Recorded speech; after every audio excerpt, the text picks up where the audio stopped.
যারা ইমানদার হবে, যারা মুমিন হবে, যারা বুদ্ধিমান হবে, তারা মহান মনিবের কাছে তিনখানা দোয়া করবে।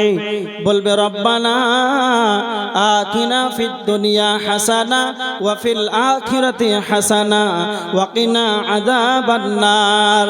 যারা চালাক হবে রে, তারা মহান মনিবের কাছে তিনখানা দোয়া করবে। আল্লাহকে বলবে, হে আমাদের রব, আল্লাহ আপনি আমাকে দুনিয়ার বুকে কল্যাণ দান করেন, ওয়া ফিল আখিরাতি হাসানা, আল্লাহ আপনি আমাকে আখিরাতে কল্যাণ দান করেন। আর 3 নম্বরে বলবেন, আল্লাহ সব চাইতে যেটা আপনার কাছে বেশি কামনা করি, ওয়াকিনা আযাবান নার, আল্লাহ তুমি আমাদিগকে জাহান্নাম থেকে নিষ্কৃতি দাও। আল্লাহ তুমি আমার জন্য জাহান্নামের আগুন থেকে তুমি আমাকে বাঁচিয়ে নিও। এইভাবে যারা 3খানা দোয়া করবে, দুনিয়া চাইবে, আখিরাত চাইবে, জাহান্নাম থেকে যারা মুক্তি চাইবে, আল্লাহ বলেছেন তারাই আখিরাতে তাদের জন্যই অংশ মিলবে। তার মানে যারা চালাক হবে তারা দুনিয়াতে কল্যাণ চাইবে, আখিরাতে কল্যাণ চাইবে, জাহান্নাম থেকে বাঁচতে চাইবে। এই বুদ্ধিমান ব্যক্তিদের আখিরাতেই যেন অংশ রয়েছে। আর যারা দুর্ভাগ্যমান, যারা হতভাগা, শুধুমাত্র এই দুনিয়া চাইবে, বাড়ি গাড়ি টাকা পয়সা ধন সম্পদ জমি জায়গা, যারা এইগুলো দুনিয়াতে শুধু চাইবে, আখিরাতে তাদের কোনো অংশ নাই। এজন্য আল্লাহ বলেছেন তাদের আখিরাতে কোনো অংশ নাই। তবে তাদের কি মিলবে আখিরাতে? ওয়া আসারাল হায়াতাদ দুনিয়া ফা ইন্নাল জাহিমা হিয়াল মাওয়া। দুনিয়াকে বেশি অগ্রাধিকার দিলে, যারা দুনিয়াকে বেশি অগ্রাধিকার দেবে রে, তাদের কিয়ামতের দিন তাদের ঠিকানা হবে জাহান্নাম। তাদের আখিরাতের ঠিকানা হবে জাহান্নাম। শুধুমাত্র দুনিয়া কেমন খাতারনাক জিনিস দেখে, শুধু দুনিয়া, এই দুনিয়াকে যারা অগ্রাধিকার দিবে এই কারণে জাহান্নাম। এবার দেখেন একটা হাদিস আপনাকে বলি, তিরমিজি শরীফের হাদিস, হাদিস নাম্বার 2004। খুব ভালো করে হাদিসটা শুনুন। 2004 হযরত আবু হুরায়রা রাদিয়াল্লাহু তাআলা আনহু বর্ণনা করেছেন। আল্লাহ রাসূল সাল্লাল্লাহু আলাইহি ওয়াসাল্লামকে প্রশ্ন করছেন, কে? আবু হুরায়রা। সব চাইতে বিখ্যাত সাহাবী, সব চাইতে বেশি হাদিস বর্ণনা করেছেন আবু হুরায়রা। এইরকম একজন সাহাবী আল্লাহ নবী সাল্লাল্লাহু আলাইহি ওয়াসাল্লামকে বলছেন, আল্লাহ নবী, আন আকসারি মা ইদখিলুন নাসাল জান্নাহ। আল্লাহ নবী আপনি বলেন সব চাইতে কোন বস্তু, কি এমন বস্তু আছে যেটা বেশি মানুষকে জান্নাতে নিয়ে যাবে? তখন আল্লাহ নবী সাল্লাল্লাহু আলাইহি ওয়াসাল্লাম বললেন, তাকওয়াল্লাহ। 1 নম্বরই বললেন আল্লাহর ভয়। সালাতের কথা বললেন না, যাকাতের কথা বললেন না। জান্নাতে কোন বস্তুটা বেশি জান্নাতে নিয়ে যায়, সেটাই হচ্ছে প্রথমে বললেন আল্লাহর ভয়। কেন আল্লাহর ভয়ের কথা কেন আগে নিয়ে আসলেন? আল্লাহর ভয় এমন একটা বস্তু, এই আল্লাহর ভয় যদি আপনার আমার অন্তরে যদি থাকে, আল্লাহর ভয় যদি আপনার আমার দিলের ভিতরে যদি থাকে, তাহলে আপনি মাঠে ঘাটে হাটে বাজারে এয়ারপোর্ট স্টেশনে জলহীন প্রান্তে জলসমুদ্রে আপনি যে কোণাতে আনাচে কানাচে থাকেন না কেন, আল্লাহর ভয় এমন একটা বস্তু আপনাকে পাপ থেকে যেন বাঁচিয়ে দেবে।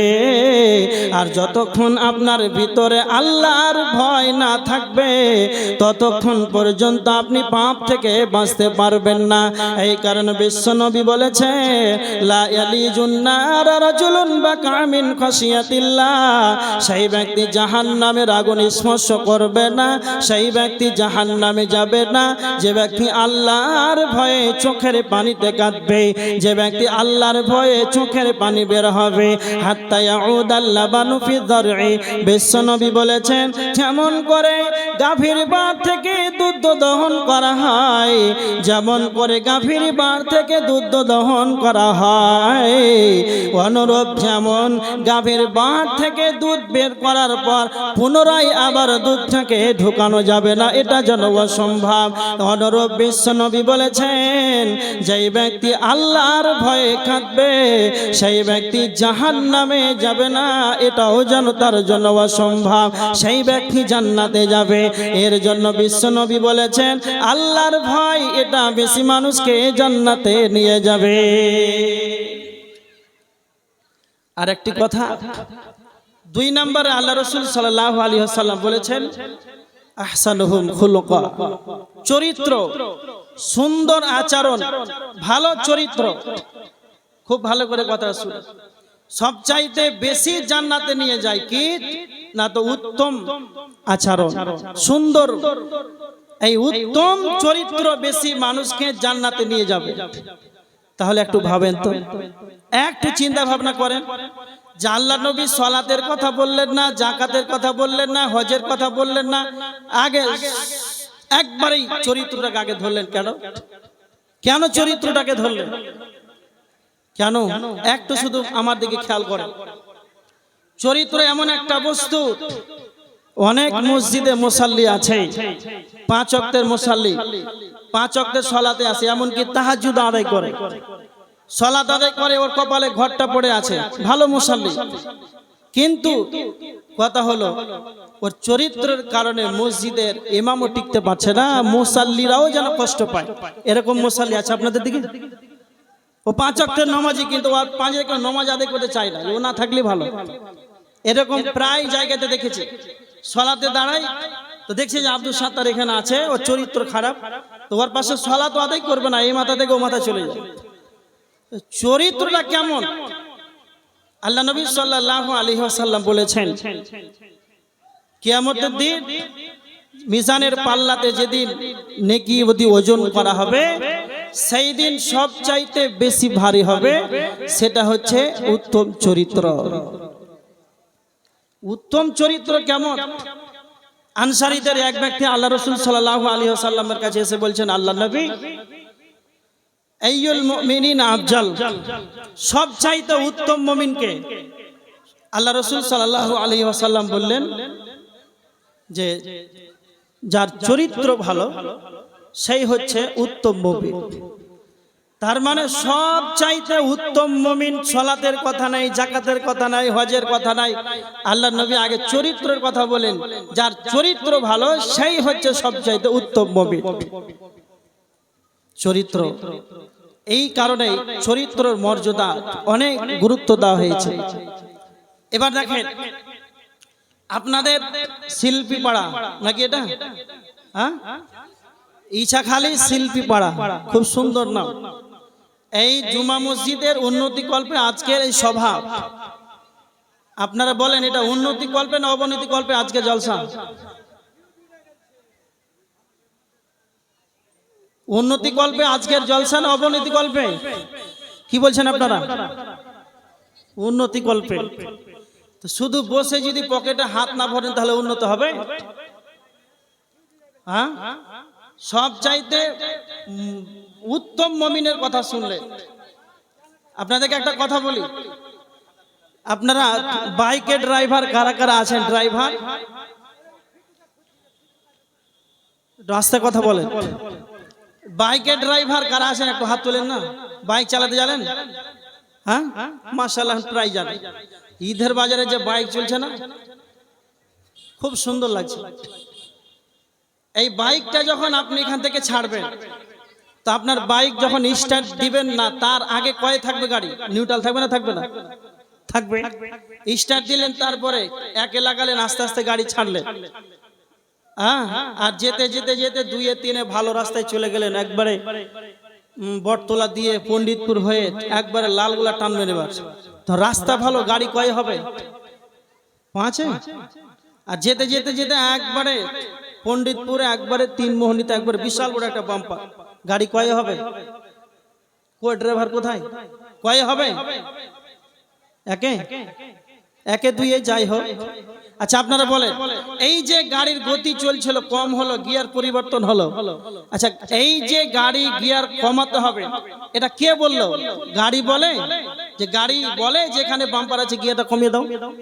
আপনারা কি বলছেন, গাড়ি বলে? কে বলে? বলেন, কে বলে? কে? আপনারা এটা উত্তর দিতে পারবেন না? কে বলে যে গাড়ি এখন 2 লাগবে 3 লাগবে, বাম্পার আছে? বিবেক। যারা পাকা ড্রাইভার হবে রাস্তা দেখেই, রাস্তার পরিস্থিতি দেখেই বুঝতে পারবে যে আমার গাড়ি এখন কয় চাইছে, বুঝতে পারেন?